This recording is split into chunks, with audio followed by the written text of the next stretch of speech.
लोगोफोर थारैनो एनडिएफबिनि केसा जोबमारसिगोन नामा? मा थारैनो माखासे जेलाव थानाय एनडिएफबि बिथांमोना गासैबो दायनिफ्राय गासैबो केसनिफ्राय उदां जाजोबसिगोन? हाइनास आरो नन हाइनास केस माखासेयाबो गैया जाजोबसिगोन नामा? दिपेन बर' बिथाङा एबसुनि आफादगिरि दिपेन बर' बिथाङा जाय बाथ्रा बुंदों मा बेयो थारैनो रियेल?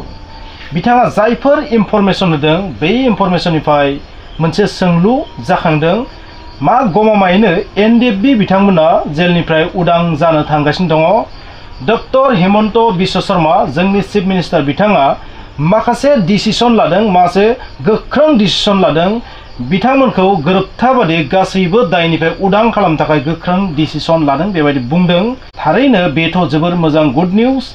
मा बेवहाय थारैनो रियेल दङ ना माखासे पलिटिक्स हाबनानै दङ बेखौथ' बुंनो हाया। नाथाय सबसे गुड निउज होननानै आं बेखौ बुंगोन, रन्जन दैमारि बिथांजों लोगोसे गासै जायफोर बिथांमोना एनआइए केसाव गोलैनानै दङ, जायफोरा भार्डिक्ट जाखाबाय लाइफ इमप्रिजनमेन्ट एबा जायफोरा सिबिआइनि बेबायदि केसफोराव दङ, बिथांमोननिबो गासै केसफोरा उदां जाजोबबा गैया जाजोबबा थारैनो बेयो जोबोर मोजां खौरां होननानै आं बुंगोन।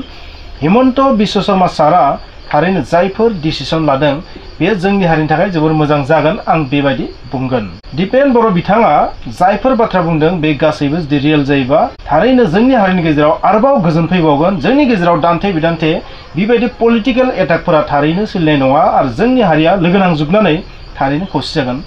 सबसे इन्टारेस्टिं बाथ्राया जाबाय बा बयनिख्रुइबो गोमोथावसिन बाथ्राया जाबाय दिपेन बर' बिथाङा बिएलटिफोरा खालामनाय गोरोन्थि बा खालामफ्लांदोंमोनबा बै गोरोन्थि, एनडिएफबिफोरा माबा मोनसे जुदि गोरोन्थि खालामफ्लांदोंमोनबा बैनि थाखाय जातीय संगठन हिसाबै माहारियारि आफाद हिसाबै बर' हारिनि जानानै बिथाङा निमाहा बिदों।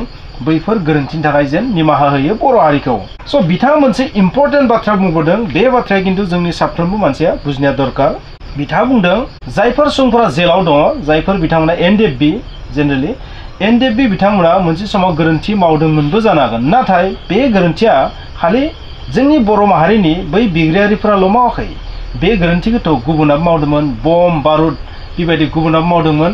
नाथाय समजों लोगोसे बहुतखौनो निमाहा होबोदों, बहुतानो निमाहा बिबोदों आरो बै निमाहाखौ एक्सेप्टबो खालामबोदों जोंनि आसाम सरकारा, भारत सरकारा।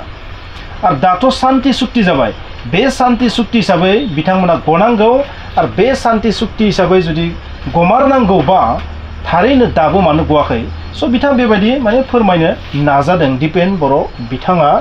बिथांमोना 13 बोसोर 12 बोसोर 15 16 बहुत बोसोर जेलाव थाबाय, नोंथांमोना मिथिगौ।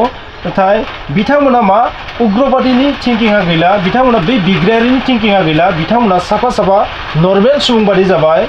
बिनिखायनो बिथांमोनखौ उदां अखोराङाव लाबोनाया दरकार। बिसोर नों आं बायदिनो साधारन मानसि बायदि जाबाय, बेबादि बिथिङाव थारैनो जेलनिफ्राय उदां खालामनांगौ। एबसुनि आफादगिरि दिपेन बर' बिथाङा जायफोर बाथ्रा बुंदों थारैनो बेयो साननो गोनां बाथ्रा।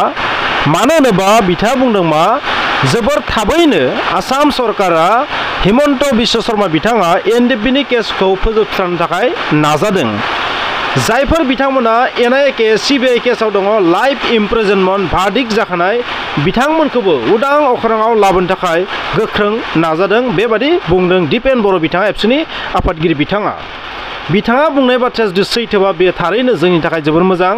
आं बेबायदि बुंगोन, आं जाबायदि इंगित नुदों बेनिफ्रायथ' ओरैबायदि नांदों थारैनो एनडिएफबि बिथांमोना जेलनिफ्राय गजोबसिगोन खोमा।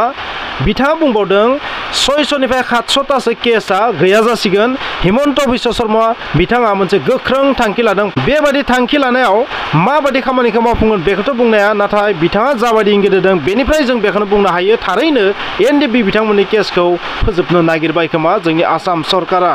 ओरैहाय इलेक्सनबो फैबायदों, बिनिखायनो इलेक्सननि खाथियाव बे केसफोरखौ फोजोबनानै पलिटिकेल माइलेजबो लानो नागिरदों खोमा। बबेखानि सान्ति सुक्ति हिसाबै बिथांमोना जेलनिफ्राय गखानोबो गोनांखामोन आरो बे हिसाबै आसाम सरकारा बेखौ कमिटमेन्ट होखादोंमोन मावगोन होननानै। बे हिसाबै बिथाङा जानो हागौ मावसिगोन खोमा। आरो जों ओरैबायदि बुंनो हायो जुदि हिमन्त बिश्व शर्मा बिथाङा जुदि थगायाखैबा जोंनि हारिखौ थारैनो जोंनियाव आरोबाव गोजोन फैबावनो थांगासिनो दङ जोंनि हारिनि गेजेराव सान्थि गोजोन आरो बयनिबो गेजेराव अनलायनाय दान्थे बिदान्थेया थारैनो थानाय नंला खोमा आं बेबायदि बुंगोन बेनिखायनो लोगोफोर थारैनो एनडिएफबिनि जेंनाया जोबलांनो थांगासिनो दं खोमा आं बेबायदि बुंगोन बबेखानि बुंनो हाया समजों लोगोसे मा जायो बेयो मा रोखोमनि बे पलिटिक्सबो जानो हागौ एनआइए सिबिआइ केसफोरखौबो जुदि फोजोबनो हामारोबा थारैनो बेथ' जोबोर मोजां बाथ्रा दिपेन बर' बिथाङा जाबादि हारिनि जानानै निमाहा बिदों जोंनि हारिनो सोरबा सुबुङा गोरोन्थि मावफ्लांदोंमोनबा बेनि थाखाय निमाहा बिदों खारन बर' हारियाल'सो बम बारुद बेरोआखै हत्या हिंसा बेबायदि खामानि गोरोन्थिखौ मावफ्लाङाखै गुबुनाबो मावदों बेनिखायनो गुबुनखौ जुदि निमाहा होनो हायोबा गुबुना निमाहा बिनायाव जुदि गनायनो हायोबा जोंनिखौबो गनायनांगौ बेनिखायनो बिथाङा माहारियारि आफादनि जानानै बर' हारिनि जानानै निमाहा बिदों थारैनो बेयो